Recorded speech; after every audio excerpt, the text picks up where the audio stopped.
Halo, Halo, Halo, the game that had always been the center of mine and Joseph's attention for the longest time ever, aside from other small games. Um, Halo is probably the most important game to me and Joseph. I don't want to speak for Jesse because Jesse doesn't really know Halo. He's more of a Call of Duty guy, so we're just gonna leave him out of this for right now. But as far as me and Joseph goes, whether it be campaign, multiplayer, um, extra firefight modes, anything of the Halo sorts, we've always been a fan of. We've completed pretty much every single campaign together, and have played the multiplayer extensively. Probably logged more hours on Halo Reach than any other Halo. Recently, kind of got back into Halo 5, just messing around, having fun with it. But one thing that has never failed is custom games in Halo. And that's one big thing that we hope to have a good, solid foundation for when Halo Infinite comes out.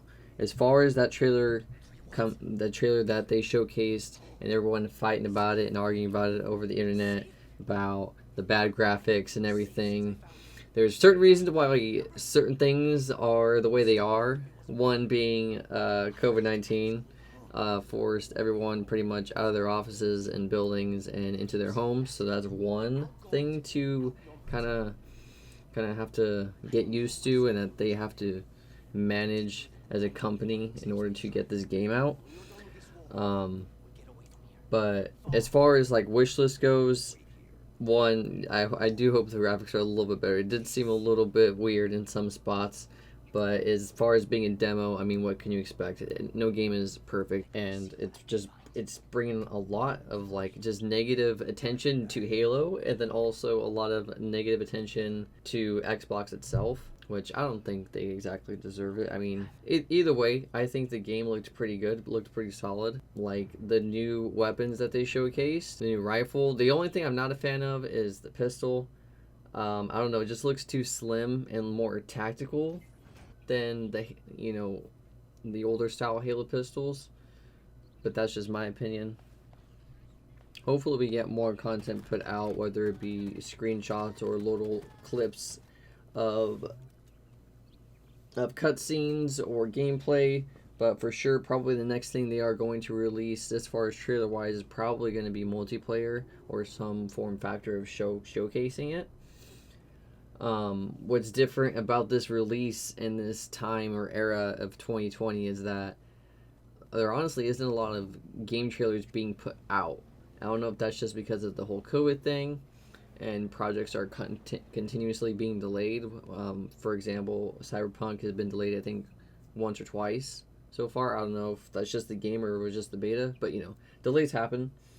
It seems like as far as Halo 5 Guardians, like, campaign for advertising and marketing, there was the whole Hunt the Truth thing that me and Joseph absolutely loved. I think there was at one point where we would start an episode at the same time so we can kind of experience it together. I think we did that for a couple episodes. I can't remember. But as far as like big marketing and stuff, that hasn't really happened for Halo Infinite at all this whole year. Like we're already more than halfway through the year, and we barely got this trailer after like 5 years of waiting. So we've had one small sneak peek, and then we actually got our 8-minute reveal of actual gameplay, and it being kind of okay-ish made a lot of people upset, including myself and Joseph's brother as well. But the expectations for the game with the open worldness, the exploration of a full Halo ring and not just a mission A to B to C, and then you're done. The fact that you can possibly do much more than the mission, maybe some little, probably a lot more potential for Easter eggs. Hopefully they still keep the skull thing in there. With a more open world game, there's more potential for more Easter eggs, more fun, more different ways to play, more angles of opportunity, especially with all the new releases of new abilities, with the grappling hook, and the pretty much bringing a different type of shield to Halo, predominantly known in like the custom games, is like the one-way or two-way shields. You know, you can't shoot, you can walk through this way, but you can't go back through. Those shields are very common. And then the bubble shield, obviously, the infamous bubble shield. And now we have this new one where it's portable, just a portable wall, basically, that you can still shoot through. But, you know, nothing can come, no bullets can come and damage you. So that was a very interesting one, especially then when it stopped the grenade as well. Spike grenades look like they're making a good return. I will say though, the brutes did look like thumbs. I don't know if that's just me. If you guys are old enough and even know Spy Kids movies, that when the brutes started jumping out of the drop pods, and then one just, I think it was the second one that just started sprinting at Chief. It was hilarious. But as far as having the brutes back, it's gonna be a fun time. I think Halo 3 was probably, like, having the brutes in the game is probably the funnest thing ever, especially with the chopper vehicle and firefight, and Halo 3 ODST as well. Those were probably like my very beginning memorable moments of Halo. It was like the relationship and bond me and Joseph had was built off of I think of mainly Halo 3, and then it moved on to Halo Reach. Nonetheless, we are ready for the return of Halo. It has been so freaking long since we've had a Halo game. Like, literally, I graduated high school in 2015, and we're already at the 5-year anniversary of us being graduated from high school. Like, we played Halo 5 in high school. Like, what the freak? You know? Or at least out of high school. The multiplayer reveal will probably be the pinnacle of full judgment of what the game is actually going to play like and look like. And probably feel like when they, since they say it's going to be a spiritual reboot. As 343 always says, they always say that they aim to shoot for, you know, inviting new players to come in and join in on the adventure. And it seems like they did that completed that with the Master Chief Collection, throwing all the games literally into one package deal and allowing people to play through the thing seamlessly. Now, it wasn't very seamless in the beginning, but, you know, we got through it years later. You able to play the multiplayer, play the campaigns, play the numerous game modes that you either wrecked in or got wrecked in. But as far as wanting to invite new players to this community, you have to remember that you have a big audience still that you have to please first, and probably worry about the newbies secondary. Not to sound selfish or anything, but, you know, as longtime Halo fans, we expect the to go big, bigger and bigger each game. But I'm sure one thing that you might have not noticed throughout the trailer is that the whole camera is seamless. When it goes from cutscene to gameplay, it literally just puts you right in. It doesn't take any cut or any jump from the cutscene to the player. It's literally like seamless. And one thing that Xbox does promise is no load times. So imagine just jumping straight into the campaign and straight into the game itself without having to really load anything. You know, and the open worldness is probably going to be, I hope it comes out pretty much seamless. It'd be a shame to have them come out and release a game that's like, you know, buggy in the aspects that should be fixed very early on. One thing I was surprised about, and normally I don't pay attention to this when it comes to like trailers and games, is the sounds of the game, especially with Halo having different types of weapons, you know, alien and human weapons, and the combination of, you know, the Halo architecture and the ambient sounds of Halo is far more in-depth in this Halo than I think than anyone, and I think that's exactly what they're aiming for. And that's one thing that caught me immediately is when he stepped out of the Pelican, is when all the sounds of like the animals and just the ambience of it is definitely different.